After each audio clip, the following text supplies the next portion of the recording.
Ma'am એક એવી scholarship વિશે વાત કરું ને જેમાં ક્લાસ 11th 12th ના સ્ટુડન્ટ્સ જનરલ કેટેગરી મતલબ જનરલ સ્ટુડન્ટ્સ લાઈક કોમર્સ આર્ટ્સના સ્ટુડન્ટ્સ, એની સાથે સાથે ડિપ્લોમાના સ્ટુડન્ટ્સ, આઈટીઆઈના સ્ટુડન્ટ્સ, એન્જિનિયરિંગના સ્ટુડન્ટ્સ, મેડિકલના સ્ટુડન્ટ્સ, લોના સ્ટુડન્ટ્સ, આ બધા માટે એલિજિબલ હોય એવી કોઈ સ્કોલરશિપ ખરી મેડમ તમારી પાસે? બસ દોસ્તો, આજે હું આવી સ્કોલરશિપની વાત કરવાની છું જે તમને બધાને જ મળી શકે છે, ચાહે તમે કોઈ પણ ફિલ્ડથી કેમ ના બિલોંગ કરતા હો. નાની ડેટ છે, જલ્દી આવી રહી છે, તો હજી સુધી તમે એપ્લાય નથી કર્યું તો આજે જ જો વિડીયો જોવો છો તરત એપ્લાય કરી દેજો. તો ચલો શરૂ કરીએ છીએ આજના વિડીયોનું. મારું નામ છે ભૂમિ પટેલ, તમારા બધાનું સ્વાગત છે તમારી અને મારી આપણી બંનેની ક્યુટ યુટ્યુબ ચેનલ પ્રિયશી જ્ઞાન પેજ પર. વિડીયોને લાઈક કરવાનો છે, તમારા બધા જ ફ્રેન્ડ્સ, તમે જો પણ સોશિયલ ગ્રુપમાં છો ત્યાં બધે શેર કરી દો તાકી બધા જ વ્યક્તિઓ આ સ્કોલરશિપ માટે એપ્લાય કરી શકે. સ્કોલરશિપનું નામ છે Tata capital Pankh scholarship program 2025-26, જેમાં ક્લાસ 11, 12 જનરલ ગ્રેજ્યુએશનના પ્રોગ્રામ, સ્પેશિયલાઇઝ ડિસિપ્લિન પ્રોગ્રામ, આઈટીઆઈના સ્ટુડન્ટ્સ, ડિપ્લોમાના સ્ટુડન્ટ્સ, એન્જિનિયરિંગ, મિકેનિકલ, લોના સ્ટુડન્ટ્સ, મેડિકલના સ્ટુડન્ટ્સ, બધા સ્ટુડન્ટ્સ આ સ્કોલરશિપ માટે એલિજિબલ છે. અવોર્ડ શું છે? Up to 80% of the courses fees or 10,000 થી 1 લાખની વચ્ચે તમને પૈસા મળવાના છે. ઓકે, સૌથી પહેલા આપણે વાત કરીએ પ્રોગ્રામ ઓબ્વિયસલી એના માટે બનાવ્યો છે કે જે લોકોની ફાઇનાન્શિયલ કન્ડિશન નથી સારી, એમને ફાઇનાન્શિયલ કન્ડિશનના લીધે પોતાનું એજ્યુકેશન અધૂરું ના રાખવું પડે, એમના માટે સ્કોલરશિપ છે. તો સૌથી પહેલા આપણે વાત કરીએ 11th 12th ના બચ્ચાઓની. ચલો વ્યૂ ડિટેલ્સમાં જતા રહીએ. ડેડલાઇન શું છે તમને કીધી છે 26 December. Open to Indian nationals, obviously Indian category. Students currently enrolled, અગર તમે ક્લાસ 11 અથવા તો ક્લાસ 12 માં છો તો તમે અહીંયા એપ્લાય કરી શકો છો. Applicants must have secured at least 60% mark. આપકે મતલબ 60% થી ઓછા માર્ક્સ ના હોવા જોઈએ, 60% માર્ક્સ હોવા જોઈએ તમારા. એન્ડ આપકી તમારી જે ફેમિલી ઇન્કમ જે છે 2.5 લાખ થી ઓછી હોવી જોઈએ. એન્ડ ક્યાં છે must be studying at the recognised board and institute in India. फिर क्या है बेनिफिट? स्टूडेंट स्कोरिंग 60% टू 80%, तो up to 80% of the tuition fee अथवा तो 10,000 રૂપિયા મળશે, જે બંનેમાંથી ઓછું હશે. જેને 81 થી 90% ની વચ્ચે છે તો એને 80% ટ્યુશન ફી અથવા તો 12,000 રૂપિયા મળશે, જે ઓછું હશે. whichever is this. and student scoring 91% અને એનાથી વધારે હશે તો 80% એના ટ્યુશન અથવા તો કોર્સની ફી અથવા તો એને 15,000 રૂપિયા મળશે. ઓકે, બંનેમાંથી જે પણ ઓછું હશે એ. આ તો વાત થઈ ક્લાસ 11 અને 12 માટેની. વાત કરીએ આપણા ડિપ્લોમાના સ્ટુડન્ટ્સ, જનરલ ગ્રેજ્યુએશનના પ્રોગ્રામ માટે અથવા તો આઈટીઆઈના સ્ટુડન્ટ્સ માટેની. તો કે 26 ડિસેમ્બર લાસ્ટ ડેટ છે. શું કીધું છે? ઇન્ડિયન નેશનાલિટી તમારી હોવી જરૂરી છે. Students currently enrolled in undergraduate degree program like બીકોમમાં હોય, બીએસસીમાં હોય, બીએમાં હોય, ડિપ્લોમામાં હોય, આઈટીઆઈમાં હોય, બીસીએમાં હોય, બધા જ લોકો આ સ્કોલરશિપ માટે એલિજિબલ છે. 60% તમારા માર્ક્સ હોવું જોઈએ. તમારી ફેમિલી ઇન્કમ 2.5 લાખ ઇક્વલ અથવા તો એનાથી ઓછી હોય તો જ તમે અહીંયા એપ્લાય કરી શકો છો. Must be pursuing education from કોઈ સારી કોલેજ યુનિવર્સિટીમાંથી ભણવું હોવું જરૂરી છે. અહીંયા પણ એવું છે કે 60 તમારા ડિપેન્ડ્સ ઓફ ટકા ઉપર છે કે 60 to 80 માં તમને આટલું મળશે 12,000 અથવા તો 80% ટ્યુશન ફીસ, 81 to 90 માં 80% ઓફ ધ ટ્યુશન ફી અથવા તો 15,000 અને 91% થી વધારે હશે તો 80% ટ્યુશન ફી અથવા તો 18,000, જે ઓછું હશે એ તમને મળશે. નેક્સ્ટ શું છે? Specialized course. ઓકે, જતા રહીએ.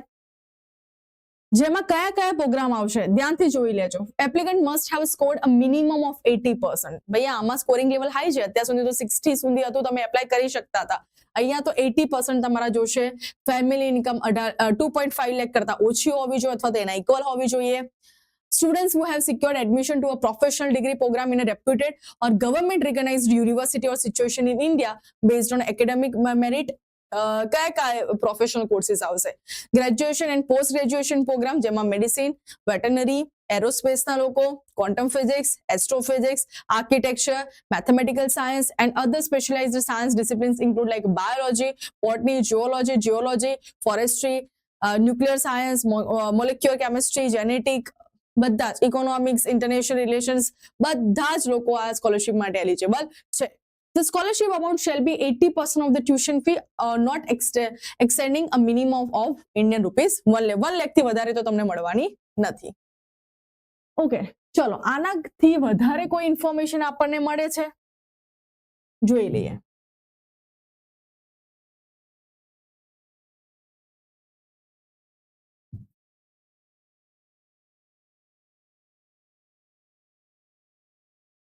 2.5 લાખ તમારે યાદ રાખવાનું છે દોસ્તો ખાસ.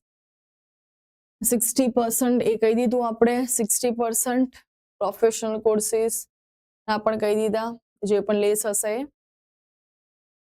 ઓકે, કયા ડોક્યુમેન્ટ્સ જરૂરી છે? તો આધાર કાર્ડ જોશે, પાસપોર્ટ સાઇઝનો ફોટોગ્રાફ જોશે, તમારું એડમિશનનું પ્રૂફ જોશે, ઇન્કમ સર્ટિફિકેટ જોશે, પાસબુક જોશે, ચેક જોશે જેમાં તમારા પૈસા આવશે, 10th અને 12th ના માર્કશીટ જોશે, જે પણ તમે સર્ટિફિકેટ પાસ કર્યું છે, મતલબ જે પણ ક્લાસ પાસ કર્યું છે, રિઝર્વેશન સર્ટિફિકેટ ઇફ એપ્લિકેબલ, અને ડિસેબલ પર્સન છો તો એનું પણ સર્ટિફિકેટ તમને જોશે. શું કરવાનું છે? બડી ફોર સ્ટડી પર જઈને તમારું રજીસ્ટ્રેશન કરી દેવાનું છે, ત્યાં જઈને તમારે એપ્લાય કરવાનું છે. Login to buddy four study from your registered ID and application page ઉપર જતા રહો, અને if you are not registered તો તમે રજિસ્ટર કરી દો, પછી ડાયરેક્ટલી ટાટા કેપિટલ પંખમાં જતા રહો અને પછી એપ્લિકેશન સ્ટાર્ટ કરી દો. બહુ ઈઝી છે એપ્લિકેશન કરવી. Is this scholarship? આ સ્કોલરશિપ રિન્યુ નહીં થાય, વન ટાઈમ ફાઇનાન્શિયલ આસિસ્ટન્સ છે, તો આ રિન્યુ નહીં કરી શકો. ઓપન છે અત્યારે. એ ડોક્યુમેન્ટની વાત થઈ ગઈ. Application will open soon. Is there age limit for application? કોઈ સ્પેસિફાઈડ એજ લિમિટની તો અહીંયા વાત કરી નથી. ઓપ્શનલ કોર્સીસ લાઈક એન્જિનિયરિંગ અને મેડિસિનમાં જ ભણી શકો. તમે ભણતા હો એન્જિનિયરિંગ અથવા મેડિકલ કોર્સીસમાં તો યસ તમે એપ્લિકેબલ છો. કઈ રીતે એનું સિલેક્શન પ્રોસેસ થવાનું છે? તો શું કીધું? શોર્ટલિસ્ટિંગ બેઝડ ઓન એકેડેમિક પર્પઝના પ્રમાણે તમે શોર્ટલિસ્ટ થશો, ફાઇનાન્શિયલ બેકગ્રાઉન્ડ ચેક કરવામાં આવશે, ડોક્યુમેન્ટ તમારા વેરીફાઈડ થશે, પછી એક ટેલિફોન પર ઇન્ટરવ્યુ થશે અને પછી ફાઇનલ સિલેક્શન થશે તમારું. ઓકે, ઘણા બધા સ્ટુડન્ટ્સ તો આ હશે કે મેડમ હું એન્જિનિયરિંગ કરું છું પણ હું સેકન્ડ અથવા તો થર્ડ યરમાં ભણું છું, તો શું હું એપ્લાય કરી શકું? કીધું છે yes, students can apply for the Tata capital Pankh scholarship at any stage of their education provided they meet the eligibility criteria. મતલબ તમે સેકન્ડ યરમાં છો, થર્ડ યરમાં છો, ફોર્થ યરમાં છો, કોઈ ટેન્શન લેવાની જરૂર નથી. D2D માં એડમિશન લીધું છે તો પણ ટેન્શન લેવાની જરૂર નથી, તમે એપ્લાય કરી શકો છો. પોસ્ટ ગ્રેજ્યુએટ કોર્સીસ માટે નથી. Okay done. તો કઈ રીતે એપ્લાય કરવાનું? જુઓ દોસ્તો, અહીંયા તમારે ગૂગલમાં જઈને લખવાનું બડી ફોર સ્ટડી. બડી ફોર સ્ટડીમાં જતા રહ્યા, અહીંયા જતા રહ્યા, આ પ્રકારનું લોગો આવશે, અહીંયા તમારું લોગિન કરી દેવાનું છે. લોગિન કર્યા પછી તમને છે ને આમાં સ્ક્રોલ કરશો ને તો આવી જશે. અહીંયા જેવું ટીક કરશો એવું પછી અહીંયા તમે આવી ગયા.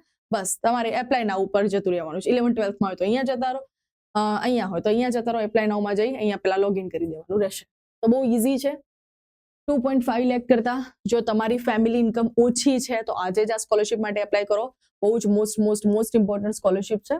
ફર બી કોઈ આ સ્કોલરશિપના રિલેટેડ તમને કન્ફ્યુઝન છે તો તમે મને મેસેજ કરી શકો છો. કમેન્ટ મને જરૂરથી કરજો કે કયા ઇન્ટરેસ્ટિંગ વિડીયો અથવા તો કયા ટોપિકના રિલેટેડ તમને વિડીયો જોઈશો, તો એના જે પણ સર્ચ અથવા તો જે પણ મારે કરવાનું હોય રિસર્ચ કરીને હું તમને એના રિગાર્ડિંગ વધારે ઇન્ફોર્મેશન આપી શકું. તો બસ આવા જ ઇન્ટરેસ્ટિંગ વિડીયો સાથે આપણે વારે ઘડીએ મળતા રહીશું, પણ એના માટે તમારે મારી યુટ્યુબ ચેનલ પ્રિયશક જ્ઞાનપીઠને સબસ્ક્રાઇબ કરીને રાખવાની છે.